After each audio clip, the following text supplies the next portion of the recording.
The next session that we are jumping into is called Alternative Financing from A to Z for D2C. I felt like we were running through the alphabet there. And we actually kind of are, because there is such an alphabet when it comes to financing. There are so many twists and turns and different paths that you really can take. And there are so many little nuances. We're going to be hearing from Chubby's, our place, and then one of our partners, Payability. This session is going to be led by Nicole Lappin. Hello, Nicole. Mademoiselle. Oh, look at you. Hello, hello. This is a pro. She's got her mic and everything. It's so great to have you. It's so great to see you, as always. I didn't get the fancy background, so I hope this is okay. This is a fancy background that you have. It's beautiful with the mic and everything. I'm going to let you take it Yes. from here. Thank you so Thanks, much. lady. Thank you. So we're talking about alternative financing from A to Z, as Michelle said, for D2C. And if anyone doesn't know that, you're in the wrong conference, but that's of course direct to consumer. So no VC, no problem is what we're going to dig into today. There are so many ways, and we even heard this at the end of the previous panel, to raise capital. You don't need to know Mark Cuban to do that. So it's all about pursuing the best course of action for you and what your business is. So I'm so excited to have this all-star panel here, and I would never be able to do your bios justice. So I'll just have you introduce yourselves. Shiza. Hi, everyone. Hi, Nicole. It's good to be with everyone. I'm Shiza. I'm the co-founder and co-CEO of Our Place. We're a mission-driven business reimagining kitchenware. We exist to bring people together around the power of home cooking. I am also an angel investor, and previously I worked in the impact space. I co-founded and ran a nonprofit called the Malala Fund, which focused on access to education for the most vulnerable girls in the world. Amazing. Dave? Hey, thanks for having me. My name is Dave Wardell, CFO at Chubby's. For those that don't know, Chubby's a lifestyle apparel brand. I like to think that we create active clothing and engaging content. And it's really centered around the Friday at 5 feeling every day of the week. So that moment when weekend begins. Obviously, that's blended a lot more for people over the last year or so. But hopefully, we can bring that kind of vibe and ethos, whether you're on your phone on Instagram or throw on one of our pairs of shorts or anything like that. I'm here for this content. Alex. Thanks, Nicole. Alex Sklar, Head of Business Development and Strategic Partnerships for Payability. At Payability, we kind of act as the financial toolkit for e-commerce sellers, providing growth capital and accelerating payouts for those selling in marketplaces. I've been in fintech for a little under a decade now, was a former founder myself, both in a regular brick and mortar services business when I was younger, as well as a fintech company that provided alternative data to funders and lenders. And looking forward to kind of digging into everything we're going to talk about today. So let's do just that. I would love to hear your funding stories. And if you don't want to share specifics, of course, share what you're comfortable with and any lessons you would tell your former self for those going through the process. So Shiza. Yeah, I've been on several sides of the table. So I spent a lot of my career in the nonprofit space, which, as a nonprofit CEO, you're spending most of your time fundraising. If you think you spend a lot of time fundraising as a startup CEO, it's nothing compared to the nonprofit world. I was also on the grant making side in the nonprofit world, and then I raised an angel fund and invest from that angel fund. So I've raised, some amount of venture capital to invest smaller checks, but still sort of been through that process and through that invested pre-seed to Series B. And with Our Place, we decided to raise as little capital as possible and become profitable very, very quickly, and do that while growing very, very fast. And we're a physical goods company, so there is capital that you need to fund inventory, right? You're purchasing things before you're selling them. And so that was a hard thing to do, but we became profitable about 7 months into our business while growing very, very quickly. And we've maintained profitability, and we have raised venture capital, but very, very little. Um, and I think we just as a business made the decision to try and build a business that generated revenue, that was profitable, that just fundamentally was built on um, being able to grow without needing to continuously raise more and more rounds of venture capital. And I'd seen a lot of friends go through that, and I'd seen the downsides of that, and I'd seen that that can really often distort how solid your business really is, and lead to a lot of growth and a lot of recognition in the short term, but to a lot of crushed dreams and bad decisions and lost jobs in the medium term. So at our place, we've really sort of grown, not entirely organically, but largely through our own profitability, through our own revenues. And our hope is to continue to do that. We have raised some seed and Series A funding, but far smaller rounds than what we were being offered. The seed round was very hard. We were raising capital at a time when a lot of e-commerce companies had started out doing very well and then failed. A lot of them had raised a lot of venture capital, gotten high valuations that they couldn't justify based on their revenues and profits. And so we were sort of raising in the wake of that, and people were saying e-commerce is over and e-commerce doesn't work. And it was very hard, and we got a lot of rejections, and we ended up taking just a little bit and then getting to profitability, which I'm very glad that we did. And now we're in the opposite position, and it would be very easy to raise capital, but we have decided not to do that. We have taken on other forms of financing, so some collateralized debt, and primarily just prioritized being really, really scrappy. So when you talk about the shattered dreams, are you referring to the idea that when you start a business, you're out to be your own boss, but as soon as you start raising money, you now have a boss? I think it's less about founders. I think in a lot of the cases where founders did raise a lot of money, they actually walked away with a fair amount of wealth. I think it's everybody else, right? I think it's all those team members who were, given equity in a business, and that equity was worth something, and then they were laid off, and then that equity wasn't worth anything anymore. And so, at our place, we're a team, we're a family. We have an incredible team that is, that owns this business with us, that is building this business with us. And I think in the startup world, there have been a lot of founders who've raised money, gotten liquidity, raised more money, and then at the point where it's time to really reveal the business's finances or get to an IPO or talk about an acquisition, and people really look at, well, what is this business generating? Is it profitable? Does it work? Is it still growing at that same pace? Those things don't hold true. And so, that's something that I've seen a lot. And for us, it's really important to be responsible guardians of our team's trust, of our team's equity, and make sure that, fundamentally it comes down to, does your business work? Are you selling something for more than you're making it for and marketing it for and shipping it for? And are you able to fund your growth without needing to be propped up with financing that will dry up, that is about convincing somebody to write a check? And we just want to make sure that at the end of the day, what we're building is very, very solid. Yeah, it's back to basics, right? Dave, you never thought you would end up in this space. You have said that your parents being CPAs, you hated taxes and tax season, and now you're a CFO. So how did that happen, and what was your funding story? It was an interesting path. I was a history major in college, and so this is about the last place I thought I was going to end up. But just different ways that life takes its turns. I've been super fortunate. I've been at Chubby's for about 7.5 years now. So and I knew a few of the founders before I'd even started working there. So I kind of got to see things from the beginning and how they grew the business.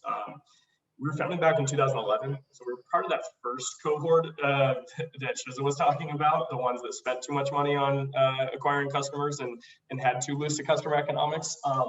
I would say we came right after the first couple. So if you think of like Bonobos and Nasty Gal in particular, two companies that we think about as like really pioneering this kind of more modern last decade that we've seen of e-commerce. We got some great early advice to not spend too much into our LTVs, that we weren't a SaaS business, that we didn't have recurring revenue as much as we like to think that our cohorts in the future are that they are not. And you got to win and earn that sale every time. And so we've been really focused from early days, although I will say we have taken venture funding, we've been super focused from early days on being profitable on first order. And that has changed too. Early on, it was, we just want to be break even on the first order. And then evolved into, we want to make as much profit as we can. Let's actually slow down growth a little bit and be really intentional about making sure we get our foundational margins in the right place. And now it's looking ahead and it's saying we tend to manage maximizing profit within the first 90 days. And that's a great way to fund a sustainable business.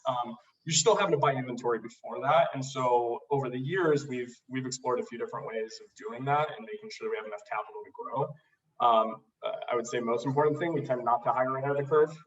Again, as a shout out to all the great, beautiful software businesses out there, that's not something a retail business typically should be doing.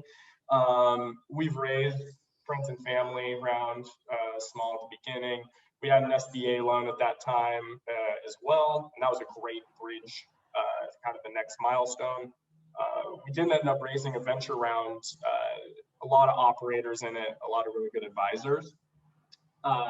And then we realized that we were still not profitable and we still were not figuring out how to get there. And so we had a reset moment back in, let's call it 2016, where we took a hard look at the overall business model and where the opportunities were and said, we need to start moving towards profitability really, really, really quickly. Or else the equity out there is going to start drying up. You are already starting to see the equity markets tighten.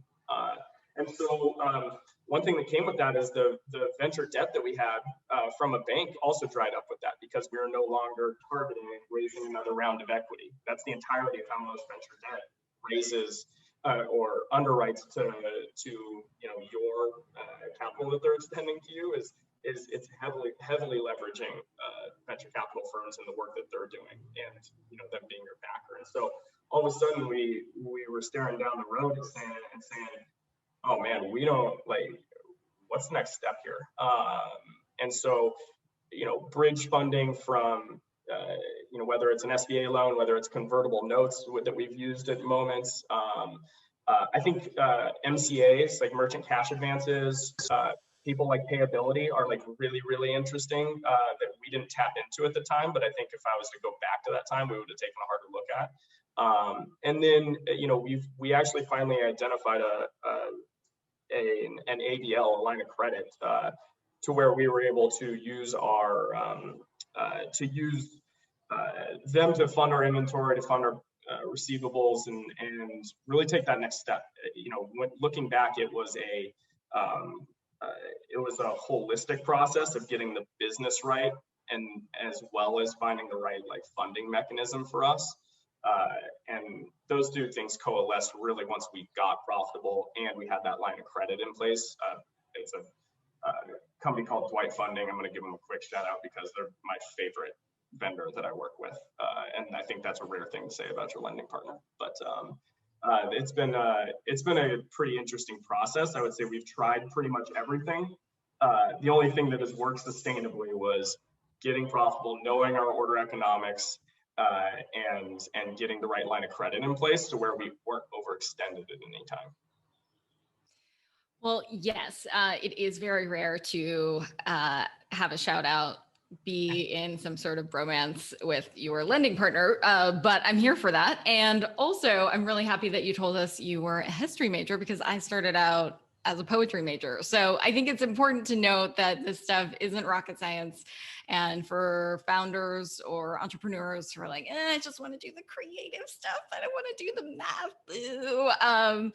Alex, what would you say to them? You've been in finance for 10 years and accounting, 7 years in fintech and product.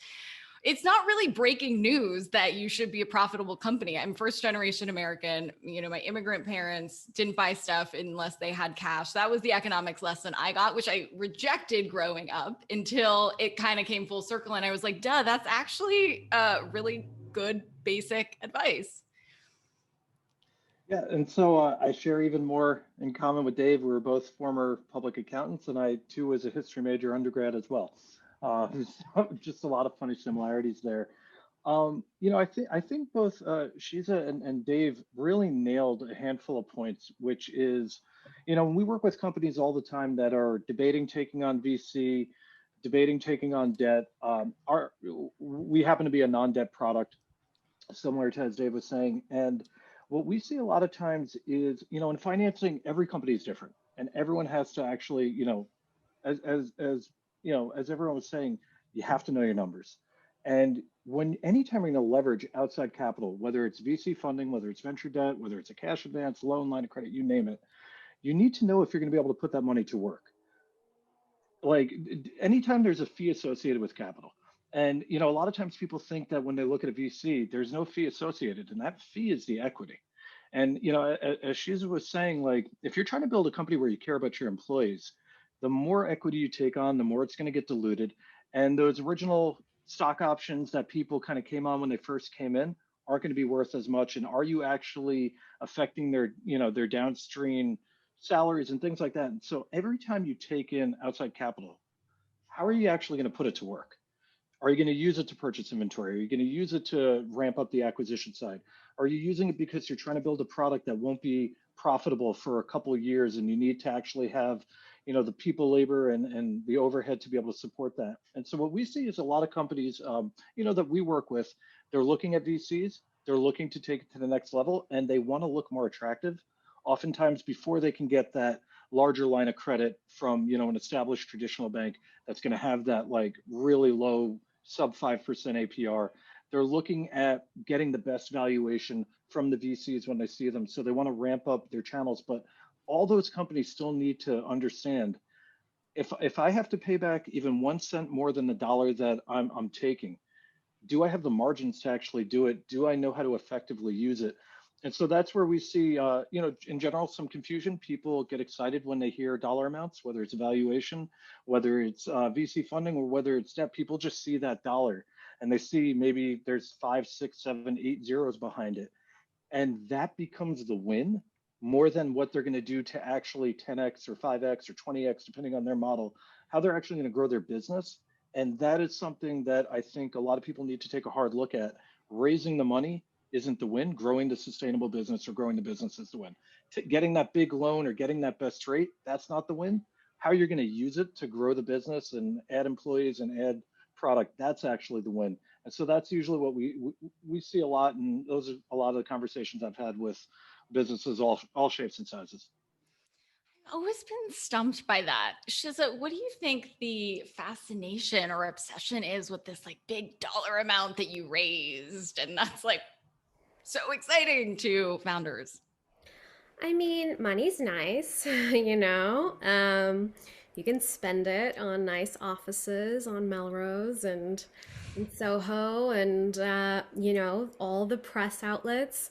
I mean, there are even institutions, there are still, ad buying programs that will say, well, when are you raising your Series B? And I'll say, we don't need it, but our numbers are beyond Series B numbers. Like all these other clients that you have in this program have, less revenue, less growth, no profitability. We just don't want to raise a Series B, and they can't wrap their head around because they have always seen like seed and Series A and Series B, and I don't want to think about it. So I'm just going to put the Series B as a benchmark. I don't have to think about it because some fund went in and said this company is now a Series B company, and then the media companies want to write about it, and they want to be able to deflect if the company ends up being, a house of cards, and say, well, but so and so put in money, and they did their diligence, and they have 15 people doing their diligence, so I'm just a reporter. What was I supposed to do, right? Versus this company that hasn't raised money now,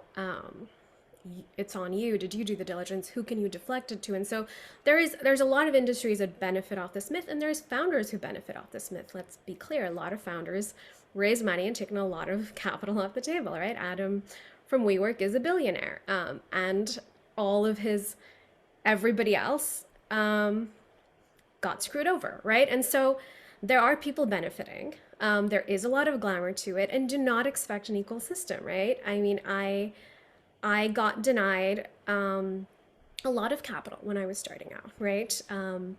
And my competitors were able to raise from name brand funds easier. And today we're, far ahead of where they are performance-wise. And now we get to be in that position. And a lot of people would say, you know what, well, we're going to show that we can raise a $50 million round at a $400 million valuation, and then raise the next round and be called a unicorn and be the first immigrant woman of color from, to be on the cover. Like, there's a lot of glamour around it, but ultimately you've got to think slightly longer term and say, okay, am I building a business that is real? Am I building a culture that people want to be a part of? Are my employees and team going to have good jobs that they're proud of, and walk away one day from this business having earned what they were due for the hard work that they put in? Am I going to have an impact? Where does this go from here? And when you really think about it, and we've thought about it a lot, because it would be easy, and it would be easy for us to raise money now. We are growing very fast, and we need money to fund inventory. And we're in this interesting position because last year we sold out so much that customers were pre-ordering a lot.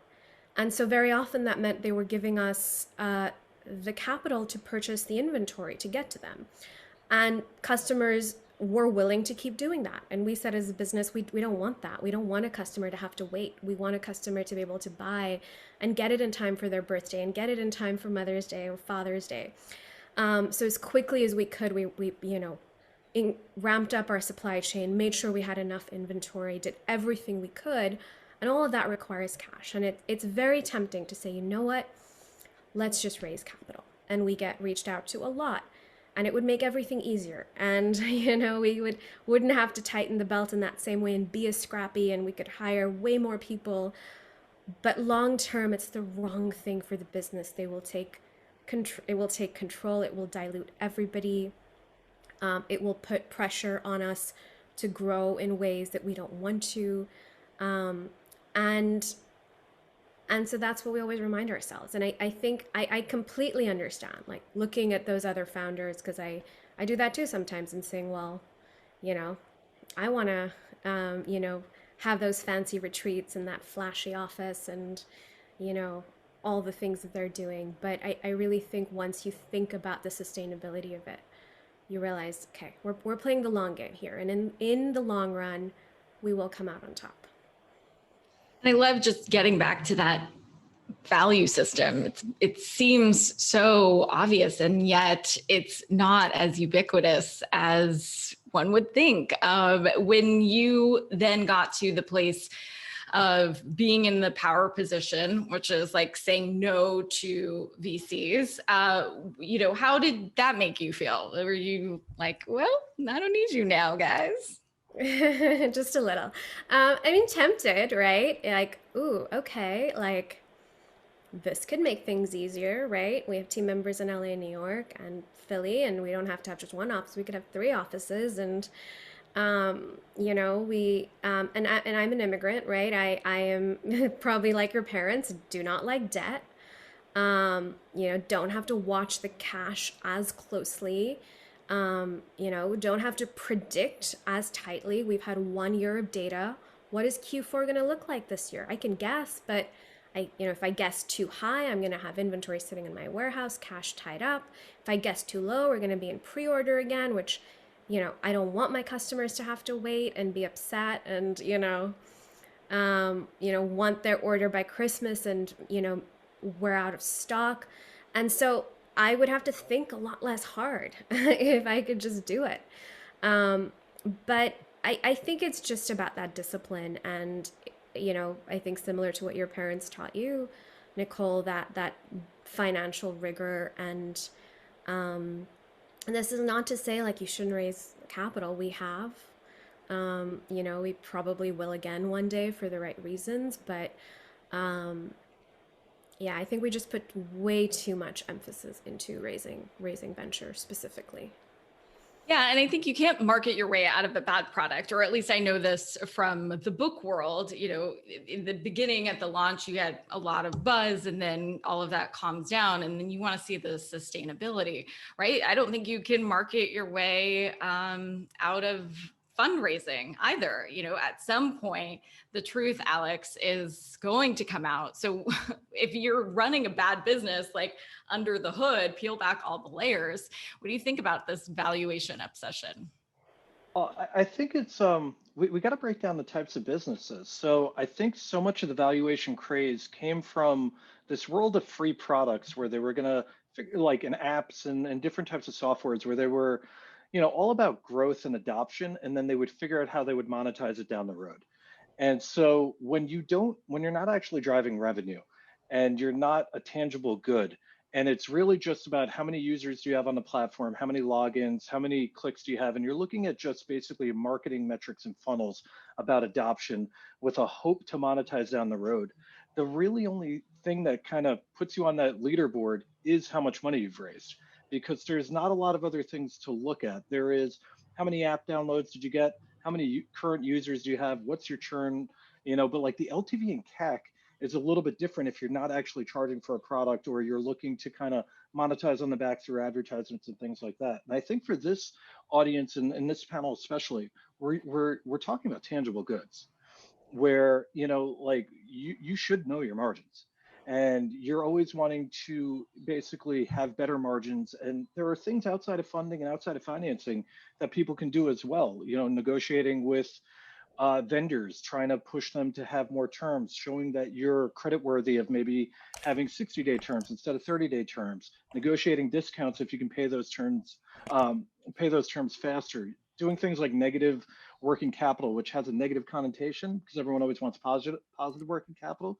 But the idea of negative working capital is if I can basically turn the same dollar twice before I have to actually pay the vendors. So if I can negotiate my terms longer with a vendor and I can get paid faster from my sale, then I can in theory use that dollar again before I have to actually pay it to the vendor. And there are a lot of like they're not tricks, they're just things that are often come from relationships and being able to negotiate. And so when we're talking about like the valuations of tangible goods, D2C products, then I think it's a little bit different, because if you have too high of a valuation and you become a $1 trillion unicorn on a tangible good, there's only so many people who can buy it. And at some point, if you try to increase your price just to play with the margins, you're going to price people out of the product. And so it becomes much more about your numbers, about how you can actually use the money effectively and put it to work.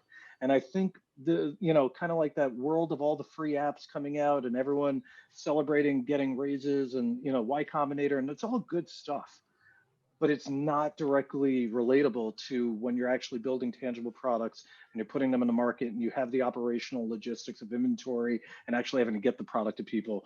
And so I think that's where we see these crazy valuations, and then people try to mimic it with businesses that aren't directly like transferable.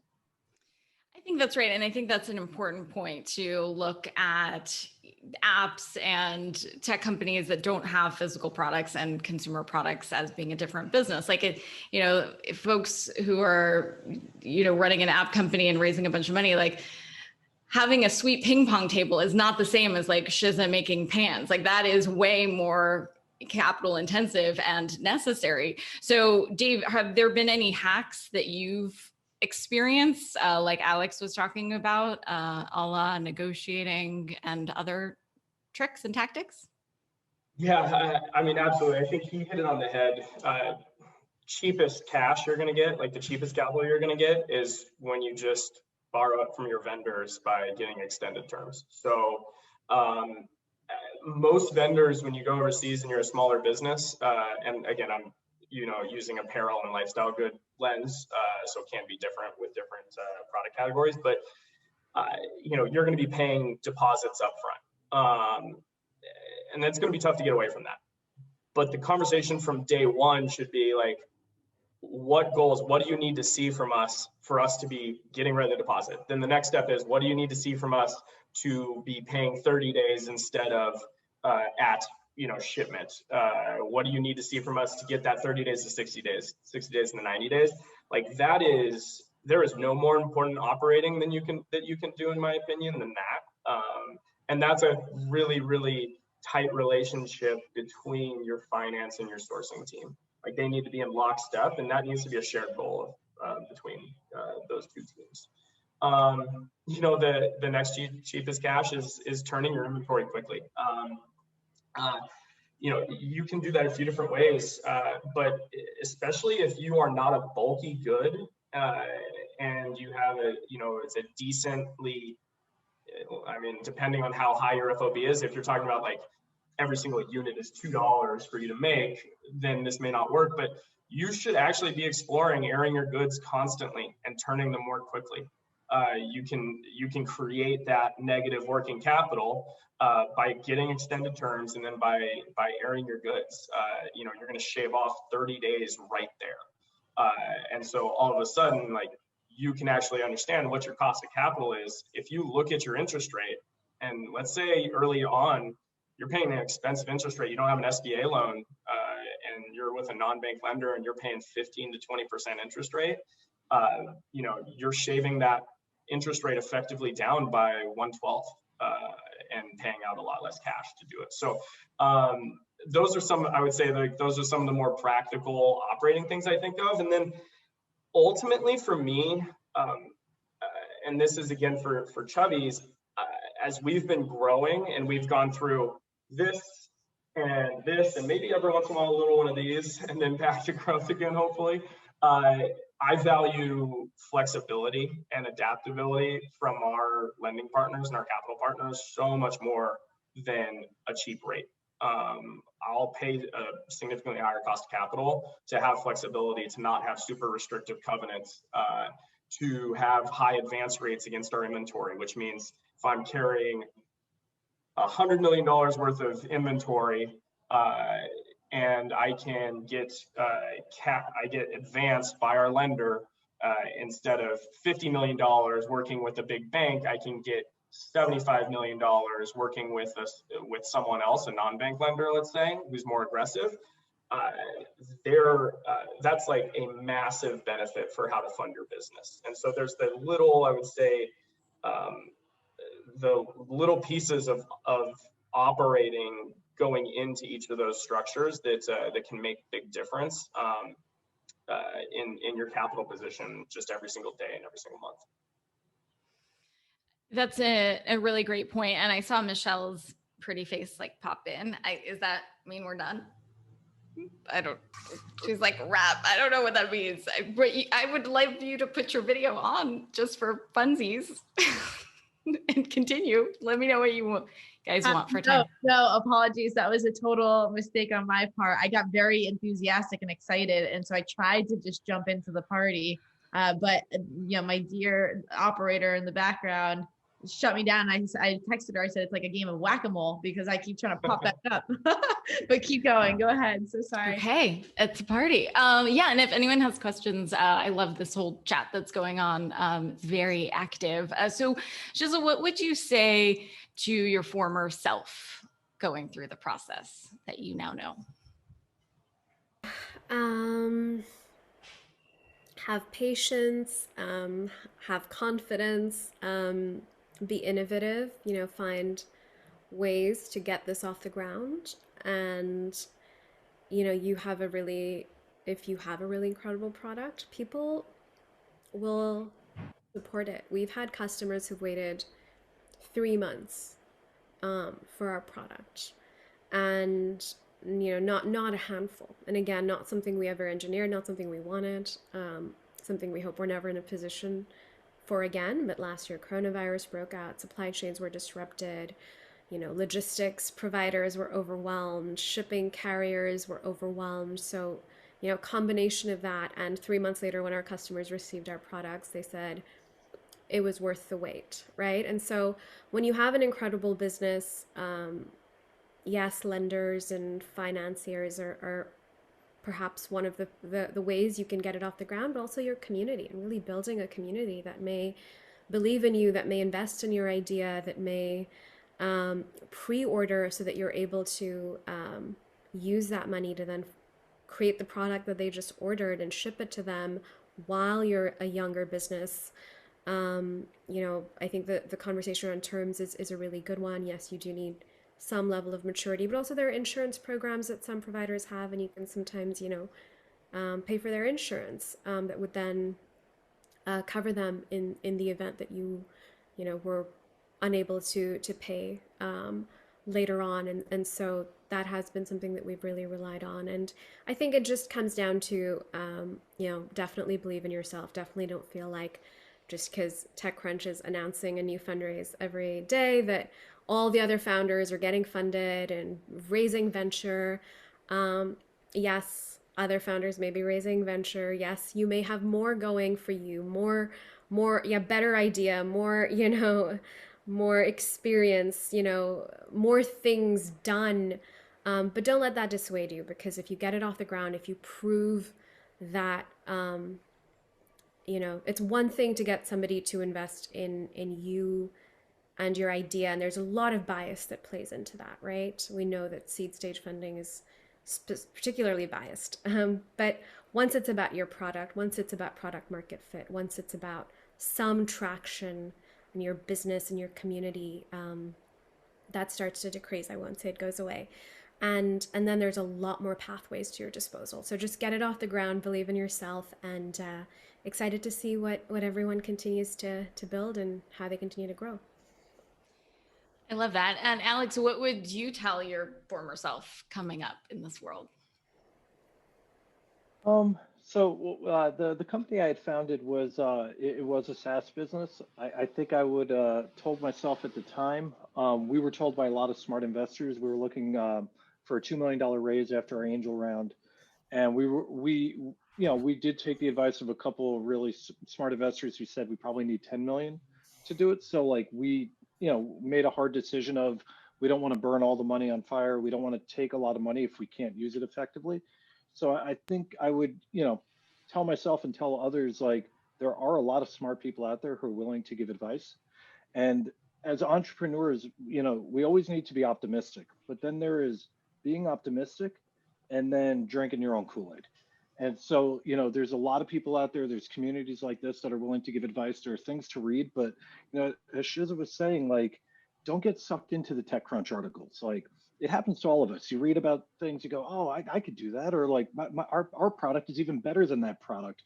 But you don't always know the background of how they actually raised money and how they got going. Sometimes people can raise money literally based on their pedigree. They're a developer at Google, they have a new product, but that product is similar to what they were actually doing.